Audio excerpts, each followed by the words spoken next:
Bueno, en este momento nos encontramos con el abogado Víctor Colina para que nos explique un poco la situación en la que ha estado sumida el país los últimos meses. ¿Por qué cree que se están incumpliendo tantas leyes en Venezuela, especialmente durante las protestas que comenzaron en el mes de abril?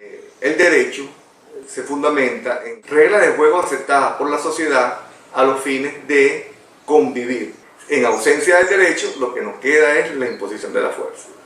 Visto así las cosas, las leyes sirven para dirimir diferencias. En ciertos momentos de crisis, pero resolverlas de una forma pacífica, una forma civilizada y no a través de la imposición de la fuerza. En Venezuela, nuestro marco de referencia es la Constitución Nacional.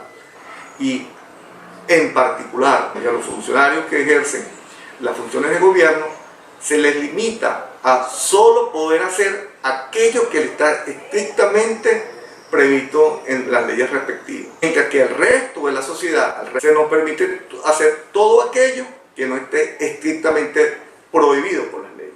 Dicho esto, en estricto derecho, cada uno tiene unos límites de actuación. Ahora vemos que hay una situación social que se ha encauzado a través del reclamo de unos derechos que pretende la sociedad ejercer frente a las instituciones que tiene el Estado. El Estado se estructuró en 5 poderes: el poder ejecutivo, el poder legislativo, el poder judicial, el poder electoral y el poder ciudadano.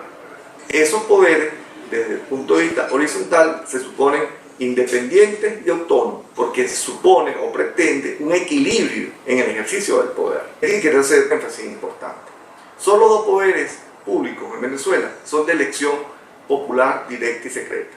El resto de los poderes son derivados. Entonces, el poder ejecutivo es de elección popular. Otro poder que es electo es el poder legislativo. Ambos poderes tienen una configuración distinta. El que obtuvo la mayor cantidad de votos simple en una elección, pero no significa que sea el que represente a toda la sociedad, ese aún así ejerce el poder ejecutivo. Mientras que el poder legislativo es la genuina representación de la sociedad. En la Venezuela actual, el poder ejecutivo ha sido un poder de un partido único. Ahora bien, cuando irrumpe en la Asamblea Nacional, en el escenario político, una coalición distinta, se sintieron estas grandes diferencias. Obviamente crearon una situación de antagonismo. En este punto quiero hacer la salvedad de los otros poderes públicos. ¿Qué pasa con el resto de los poderes públicos que se suponen autónomos e independientes? Se supone que la Asamblea Nacional nombra a los magistrados del Tribunal Supremo de Justicia, a los rectores del Poder Electoral, al Contralor, al Defensor del Pueblo y al Fiscal General de la República a través de mecanismos que están previstos en la Constitución.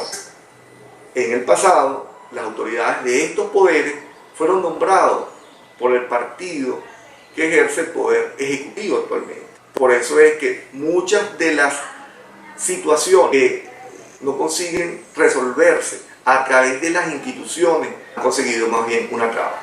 Pongamos por caso las elecciones de gobernadores. El ejecutivo en cualquiera de sus niveles son finitos, tienen fecha de inicio y fecha de término. Se supone que el poder electoral tiene que convocar a las elecciones independientemente de las condiciones a las cuales se encuentran sometidos los partidos políticos o los actores políticos en general. ¿Y qué vimos? Una respuesta de ese poder electoral en el cual indica simplemente: no voy a hacer las elecciones. Ahí vemos un rompimiento de las obligaciones que tiene ese poder. Ahora, si las personas sienten lesionados sus derechos, van e intentan hacer una medida de exigencia ante esa institución y la institución no les responde, se supone que no interviene el Poder Judicial. Pero obviamente, siendo que la anterior Asamblea Nacional en 2015 nombró a una serie de magistrados al margen de lo que establece la Constitución, entonces no toma una decisión autónoma e independiente conforme a la Constitución y las leyes. Entonces comienza una serie de violaciones a las normas constitucionales que hacen que el conflicto escale y comienzan una serie de protestas. Siempre y cuando sean manifestaciones pacíficas, deben conseguir cauce, deben estar incluso protegidas para que esas manifestaciones lleguen a destino y simplemente expresen allí su inconformidad con una situación dada. Pero cuando vemos que en lugar de permitirse el acceso de las personas de manera ordenada, pacífica, armónica, si se quiere, a estas instituciones que se suponen del Estado, se les impide y se les reprime, obviamente lo que se hace es pasar a causa de expresión pacífica de la inconformidad a una situación que puede ser antagónica y violenta.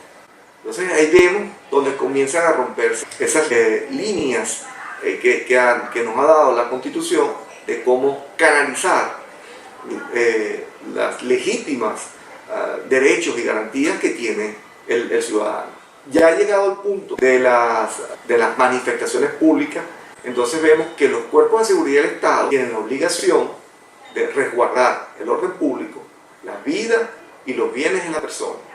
Y en protocolos nacionales e internacionales está establecido una serie de contención de esas manifestaciones. Y ese protocolo pasa de procesos de negociación hasta, bueno, llegar a un momento de contención a través del uso progresivo de la fuerza. Se resguarde, como digo, la vida de las personas y de los bienes. Pero ¿de qué personas estamos hablando? De todas, de los manifestantes, de los cuerpos de seguridad del Estado y de los terceros ciudadanos que están inmersos en la protesta, aunque no estén participando en ellos, los vecinos de una comunidad donde simplemente pasa la protesta. Entonces hay protocolos de derechos humanos, inclusive conflictos armados, en los cuales se prevé cómo es el tratamiento de los prisioneros de guerra, de periodistas, socorristas, de médicos, etcétera, que participan de una manera directa o indirecta en esos conflictos. Pero todas esas normas ahora mismo no se están cumpliendo en Venezuela. Pero ahora que los ánimos están exacerbados, entonces cuando la comunidad, no importa ahora de parte y parte de donde venga la agresión, entonces es inaudito. Vemos cómo pasa lo mismo con los socorristas que están allí para atender a cualquier persona que lo requiera, actualmente son agredidos. Bueno, ¿qué queda para los que están en la manifestación propiamente dicha? Entonces vemos que porque son reprimidos, ya no con el uso progresivo de la fuerza, sino que se va directamente al punto de ataque. Entonces, el respeto a las manifestaciones pasa por una situación. ¿Cómo ves al manifestante? Si lo ves como un adversario político o lo ves como un enemigo político. Porque si lo ves como un adversario, sabes que está en la acera del frente, que no va a coincidir contigo, pero que hay forma de solucionar el problema. Mientras que si lo ves como el enemigo, al enemigo se termina.